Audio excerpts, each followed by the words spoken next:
everyone, it's Jennifer, and thank you for joining me for part 3 of the Design Ambassador Kit projects for Jesse James Beads from December 2021. In this video, we will be making a necklace using some silver silk. We're going to be making a bracelet using barrel knots and a pair of earrings with some soft flex beading wire. So if you want to see how I made these, stay tuned. So for this bracelet, I am using some of this yellow soft flex. And what this is a, it's a, I believe it's 49 strand. I think it's 49 strand. Oh yeah, 49 strand. And then it has this nylon coating, and it is a color coating. And these are available. I'm not sure which all of the colors that are available on Jesse James Beads, but I know that they have some soft flex out there. So what we're going to do is we are going to use the charm, we're going to use the gold spacers and the crackle round beads. These frosted beads came from the Illuminating, the color trend, the Illuminating. So they came from there. And then we have some bead caps. The bead caps, I believe, came out of this box here.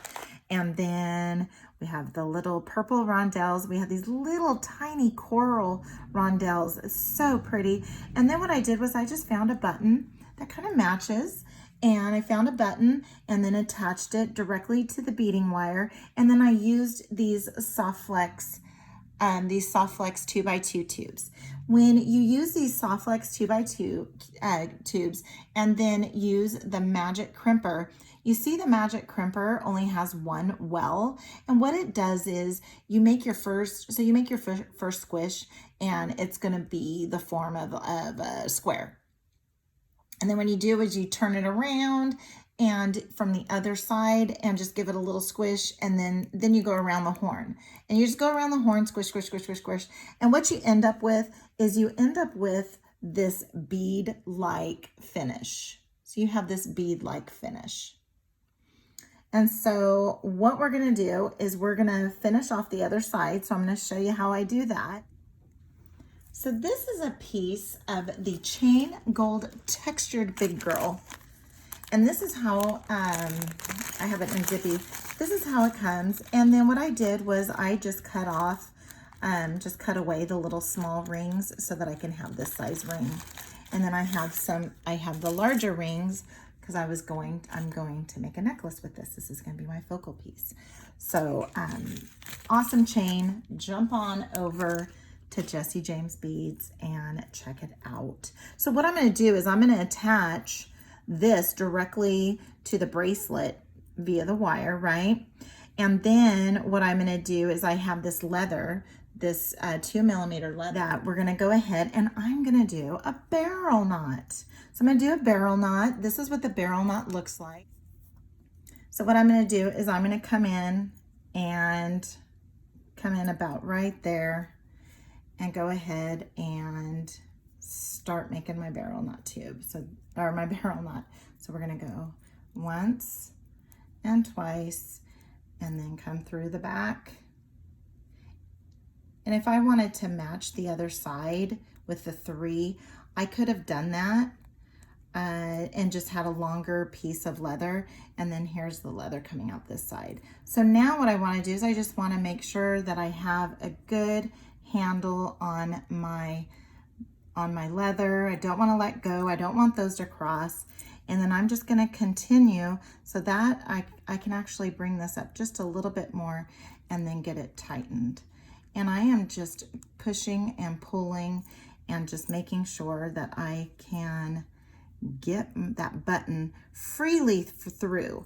So, you have to also consider not just the button width, but there's also the button itself, the shank. So I'm going to go ahead and get that tightened up, get this all nice and even, and then what I can do is I can leave these here and see they're same size. Can't believe I did that. You can leave them here. If you have some large hole beads that you want to add, you can get those added here. And if you have it longer, you can do more wraps. I'm going to leave it just like this. And then now what I'm going to go ahead and do is I am going to grab my bracelet here. And I don't want it to be so tight that I can hardly move my bracelet around, but I'm going to go ahead and put on my crimp tube here.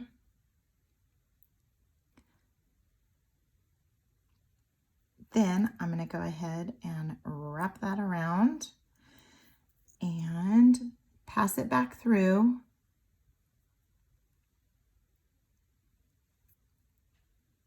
Okay, and then just start tightening it up.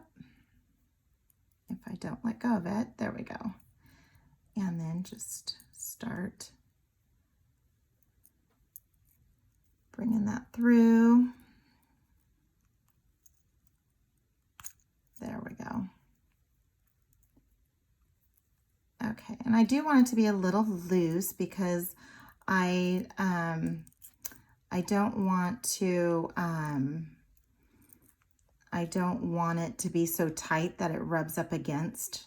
It's not gonna, you could put a wire guardian on here very easily. I'm not going to, just because this isn't very rough. This is very soft. But here we go now where, you want to make sure that your wires are not crossed, and I have it held up against the bead in the back. I also want to make sure I have some room. This is a metal bead, so it's not too drastic if I pinch on the bead. And I just want to make sure that I'm on my crimp tube here, and I'm just going to give it a squish. And when you do that, you see you have this little square. Now what I'm going to do is turn it sideways and then give it another squish, and then just start going all the way around until I don't feel any tension up against the crimper, and then I know that I've got it. And see, look at that. You have a nice bead-like finish. And then come in with your cutters, get as close as you can. Yes, you can always pass it through to there too, but you don't have to. You don't have to for security. I know a lot of people do it for security, but you don't have to with this one. And then here we are. We have a pretty bracelet with lots of colors, lots of decoration. And if you want to, you can add more, you can add more dangles. You can use different color. If you wanted to use a purple leather, you can use a purple leather. You can do whatever you want. But there we go. Let's turn it this way, and we have ourselves a gorgeous bracelet. So now, next thing I'm going to bring up our necklace. So for the necklace, I'm using some black silver silk. What is silver silk? Well, silver silk is a knitted wire knitted around ball chain. And it's so decorative. There's so many different colors you can choose from. Jump on over to Jessie James Beads. She has this on the website, as well as these custom findings, these little end caps here. I'm using a single strand because I'm just going to be using one single strand of capture chain. And you know that this is an official silver silk because of the SS on the finding. And inside are little teeth that will grab on to the ball of the ball chain.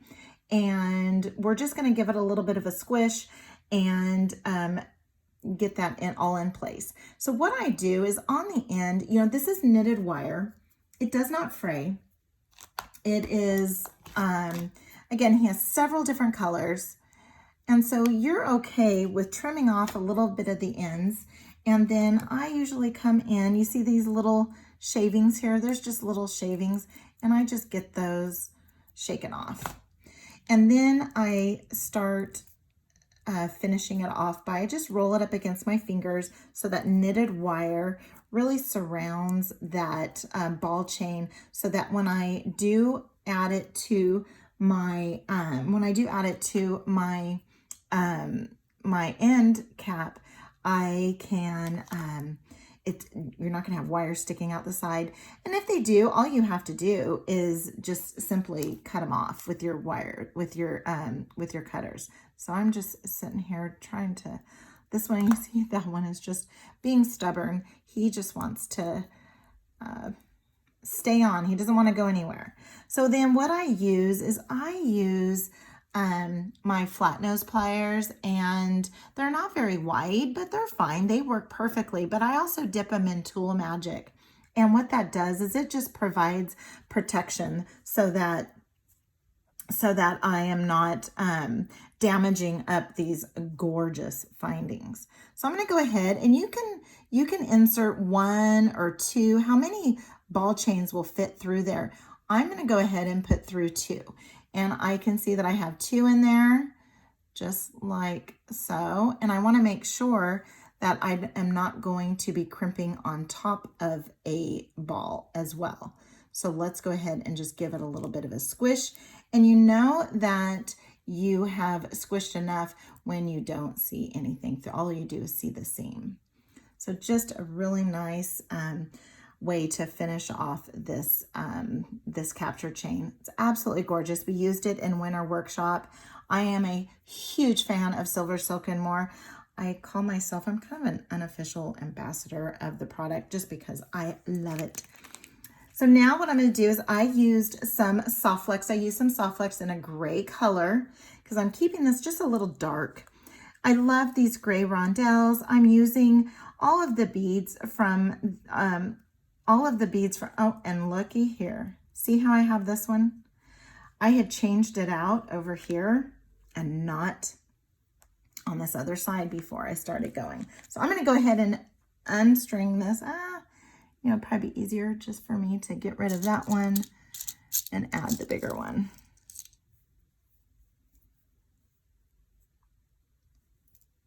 So before you go crimping, you just give it a look and make sure that both sides look the same if you're doing a symmetrical necklace. All right, now I think I actually like the bigger one better too. All right, so these all came from the Strand and these spinner spacers, but I believe these, oh no, these here, the end, the tiny rondelles on the end, those came from the Illuminating bead mix. And the reason why I'm doing this is so that I can have some flexibility. If I were to do this and have it all tight, it would not move. And then you would have a necklace that looks like this. We want a necklace that's actually going to move. We don't want a lot of extra space, but we want the flexibility. So now what I'm going to go ahead and do is take one of those 2x2 crimpers. I am going to place it directly onto my custom finding from Silversilk, and then pass it back through and try my hardest not to get them crossed. And just give it a pull, pull, pull, pull, pull. I want to try and have it be about the same size of loop on both sides. I do try to do that. So let's go ahead, and that looks about right. So now I'm just going to make sure that I have enough room, and I do, and I'm going to go ahead and come on in here, get that in the well of the crimper and give it a little crimp, and then come around the side and then go around the horn so that it becomes more like a bead. Has that bead-like finish. Okay, nope, I need to do a little bit more.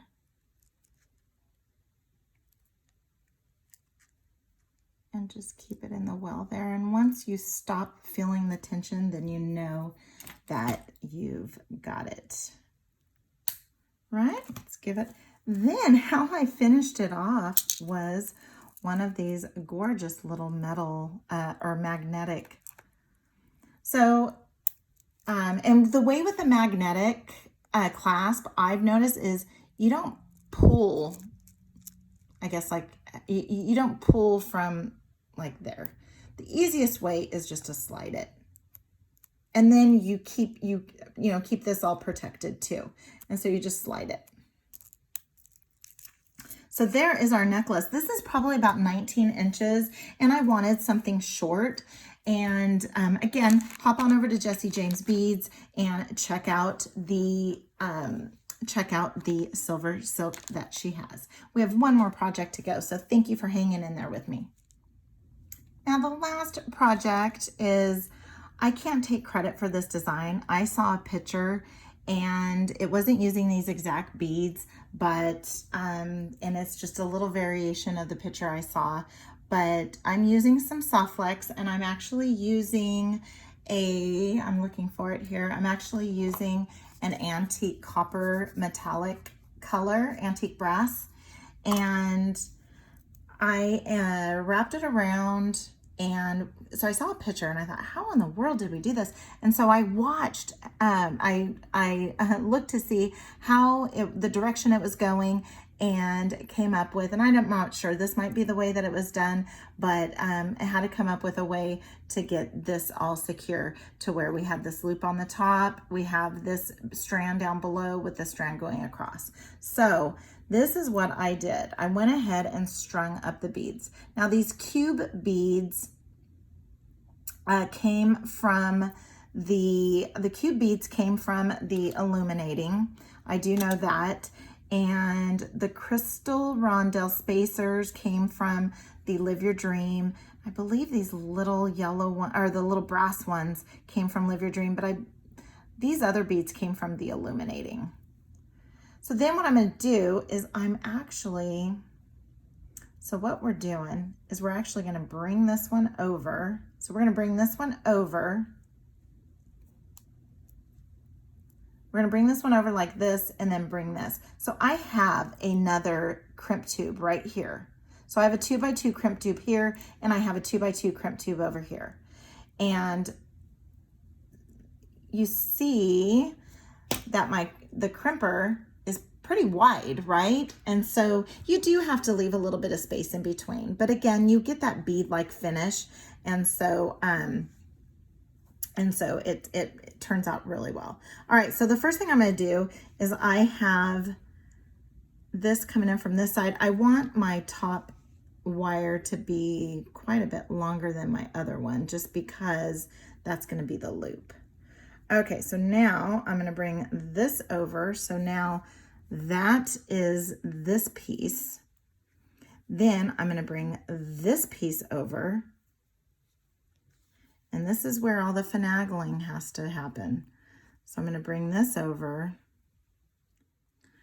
So now we're just going to pull and prod and try to get them to look.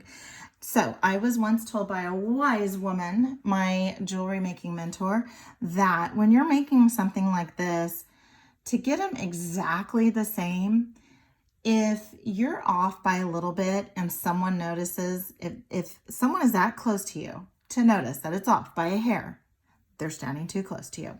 So I will always keep that in mind as I'm making my jewelry, just because those are wise words. All right, so I'm going to pull a little bit and then keep on pulling to try and get the same kind of size. Let's put them next to each other. This one looks just a hair long. There we go. We're still just a little long. And again, you just have to just keep on finagling until you get it. And then once you get it, you just have to go with it. And once you get one side, then you're done. So now I'm going to come in on this side and I'm going to make sure that it's in that well there. and give it a squish. And then I'm going to come in sideways, squish, and then now go around the horn here until I get that bead-like finish and I don't have a whole lot of tension. I'm not going to trim it yet because I am still going to, I mean, it's not going to go anywhere, but I just want to make sure that I'm going to have my my top loop right. Okay, and it's looking pretty good. All right, so now we'll go ahead and come in with our crimpers and give it a squish, and then give it another squish. And just go around the horn here. Make sure it's in that well. And just, again, you just have to kind of go around a little bit. This isn't the most conventional position, but you know what? It works, and it's a cute pair of earrings, right? So now I'm going to come in. Now I can come in and give these a little trim. And then give this side a little trim. Again, I did not come up with this design. I saw it somewhere and then just thought, oh, that would be so cute with all the golds and that bronze, those bronze beads and the bronze wire. It could have been Soft Flex that I saw it. Could have been. All right, so there's our final piece. Thank you so much for hanging in there with me. Here is the final pair of earrings. So cute. And I'll get these all laid out and get some pictures. And thank you for watching. Please comment. This, I used all my beads from the, all the beads came from the Design Ambassador kit that I received from Jessie James Beads for December. I also used the Illuminating mix that was from the October bead box, and then also this Illuminating and Ultimate Gray. I do have a few pieces left over. The head pins didn't come with it. I had that in there and all these jump rings. I do have a few extra pieces, and I'm likely going to use them when I finish these off. And that was part 3 and the final video for the Design Ambassador Kit series for Jessie James Beads for December 2021. If you like the video, please go ahead and select the like, comment. I read every single comment. If you haven't done so, please subscribe. Also, if you haven't caught parts 1 and 2, go back and check it out, as well as my unboxing. So until next time, have a good one.